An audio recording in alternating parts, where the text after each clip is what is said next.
ঢাকাই সিনেমার বর্তমান সময়ের সবচেয়ে ব্যস্ততম নায়ক জায়েদ খান দেশের বাইরে বিভিন্ন স্থানে স্টেজ শোতে ব্যস্ত সময় পার করছেন।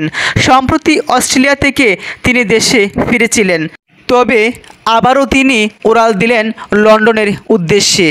মূলত সম্প্রতি লন্ডনে স্টেজ শো করেছেন এ নায়ক। বেশ কয়েকদিন ঢাকায় এবং নিজ গ্রামে মা বাবার কবর জিয়ারত করে এ নায়ক বলেছিলেন পৃথিবীর সবচেয়ে শান্তির জায়গা। বর্তমানে লন্ডনে আছেন এই নায়ক, হয়তো জুন মাসে দেশে ফিরবেন। দেশে ফিরে আবারও তিনি কানাডা এবং যুক্তরাষ্ট্রের উদ্দেশ্যে উড়াল দেবেন। বাংলাদেশের পতাকাকে উড়ে জায়েদ খান তিনি লিখেছেন, লন্ডনের মাটিতে আমার বাংলাদেশ। জায়েদ খান তিনি সেখান থেকে ওনার অনুভূতিগুলো শেয়ার করছেন।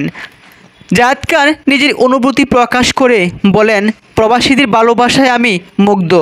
টানা দুদিন 26 থেকে 27 লন্ডনে শো করছি। তাদের উপস্থিতি আমাকে গর্বিত করেছে। আপনারা হয়তো অনেকে জানেন, লন্ডন একটি ব্যস্ত শহর। এখানে সময়ের মূল্য অনেক বেশি।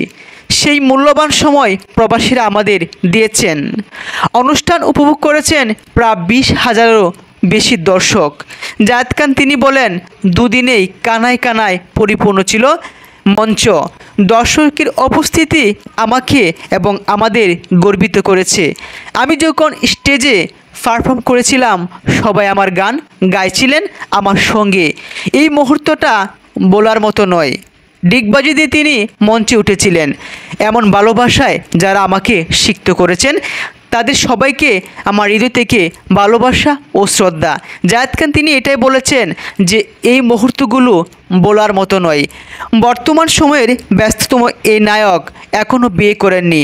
ওনাকে বিয়ে করার জন্য অসংখ্য তরুণ তরুণীরাও পাগল হয়ে আছেন। বাংলাদেশ ফেস্টিভ্যাল লন্ডন ব্যানারে একটি আয়োজনে অংশ নেন জায়েদ খান। সেখানে দেখা যায় হাজার হাজার তরুণ তরুণী জায়েদ খানকে ঘিরে ধরে হাতে স্পর্শ করে হ্যান্ডশিপও সম্পন্ন করেছেন। একই অনুষ্ঠানে পারফর্ম করেছেন নগর বাউল জেমস, প্রীতম হাসান, প্রতীক হাসান, সাব্বির জামান, দোলা, তৌহিদ আবৃত্তি সহ আরও জনপ্রিয় তারকারা।